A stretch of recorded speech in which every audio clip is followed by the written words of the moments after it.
We have Dennis Mosley and Bill Swendsen from the Cobra Club of Houston. They have an event coming up that's kind of near and dear to their heart. But I want to talk about their cars first. Who's going to be the first spokesman here? Tell us about that awesome ride of yours. What do you have? Well, I've got a 1966 replica of an AC Cobra. A 66 replica. So did you put it together yourself? The second time, yes. The second time. So in other words, it's a kit car that somebody built.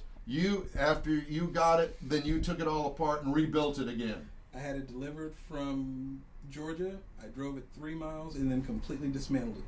Wow. Okay, so let's talk about the Cobra and the original Cobras had the big 427 Ford engine in it, right? Correct. What does yours have in it? 427 side over.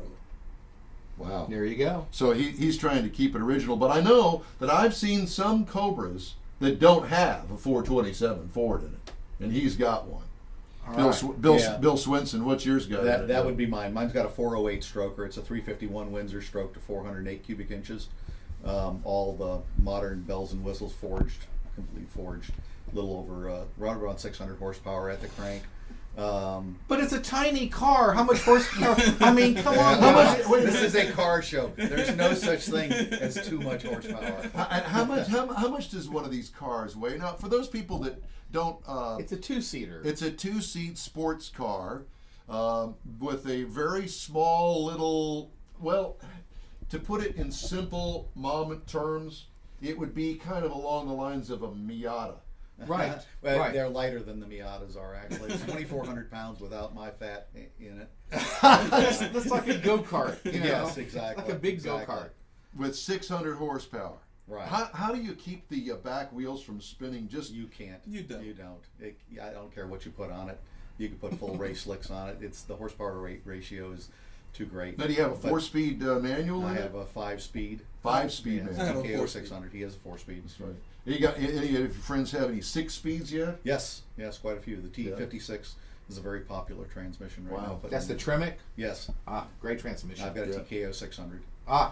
They were great. They hold up. That's what it takes to hold up with that much horsepower. So let me ask you. Now, you live in Sugar Land. Correct. And you live in Crosby. Right. Did you drive the Cobras here this morning? Absolutely. Absolutely.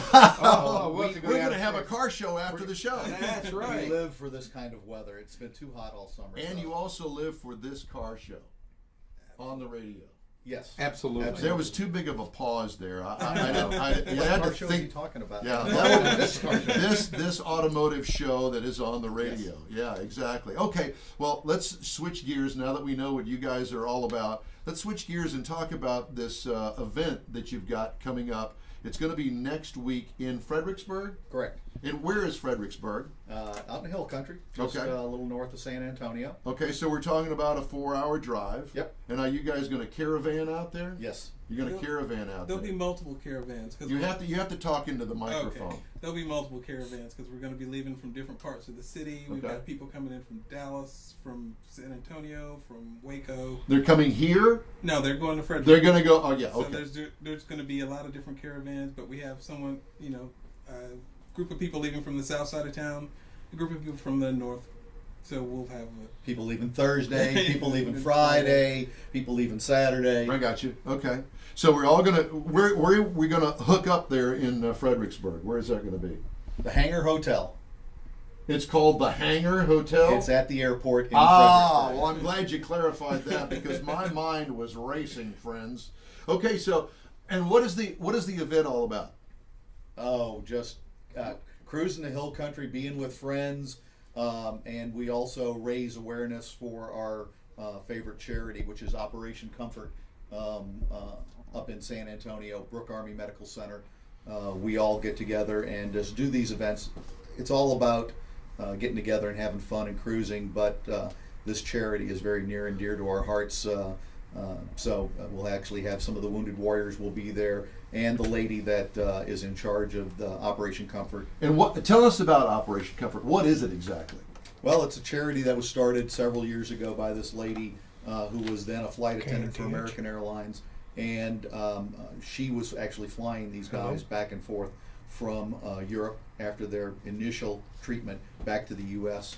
And she found out a lot of them were ending up at Brooke Army Medical Center in San Antonio. She and her husband, originally from Austin, they just said, there's got to be something else we can do for these guys once they get back here. And so they started this charity, and they try to get the guys' minds off of the rehabilitation. We're talking about traumatic brain injuries, amputees, burn victims, and the day in, day out, treatments for this. It's very, very wearing on them. So she started up a lot of different activities for them away from the hospital. Right. They have a sled hockey team that they play hockey on sleds all around the country. The one that we got involved with is automotivation, and someone donated shop space to them and tools, and these guys work on cars away from the hospital. It gives them ownership of something. They learn different talents, whether it's welding or body work or painting or mechanical work, and hopefully this leads to a job afterwards once they get done with their rehabilitation. What a great program. Oh, I've no never kidding. heard of anything like that Yeah. before. It's very unique. I've never, ever heard of anything like that, especially for guys like us that really like cars and are into cars. What a great event. And, that almost everybody has some ownership of a car in one way or the other. It's their baby, they love it, they hate it, whatever the case Sure. may be, they're involved because it's their only means of transportation. And so to be involved at this level, tell me about some of the vehicles that these guys build. Well, I think their first big project was a World War II troop transport that they took the body off of and found a Bronco that somebody had donated to them, and they put this body on this Bronco. They've been working on this for several years now. It has a big modern motor in it, big tires and wheels. That is one project. And then 2 years ago, we actually donated to them a kit car in its barest form. 70 boxes of parts, Yep. A fiberglass shell, a frame. They actually ended up with 2 or 3 motors, tires, wheels, everything they needed to build one of these cars. How often do these guys get together to work on this thing? Once a week? or- All during the week at different Wow. levels. I see. It's difficult for them because these guys are coming in and going out Right. as their treatments progress or don't progress. So giving just one group of guys ownership of a project is very, very difficult. So it's taken them 2 years to get this car put together. And this November 1st, they will be taking the troop transport and the Cobra to SEMA. And Cool. Yes, In Las Vegas. SEMA Yes. donated the space to them. Wow. And I will actually be going out there to be a part of that just because it's just I'm so proud of what the guys have done, and the whole Operation Comfort staff. It's just amazing. No Those doubt.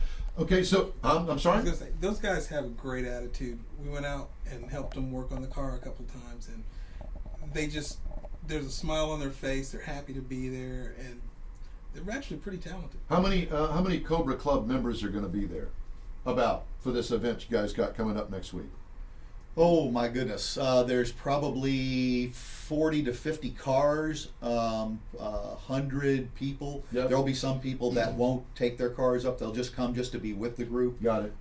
So we're expecting close to 100 people and 40 to 50 cars. Wow, this kind of weather and those kind of cars, how does it get much better than that? Exactly. So if we want more information on this stuff, OperationComfort.org Yes. is the website. Yes. And you guys have a link on your website?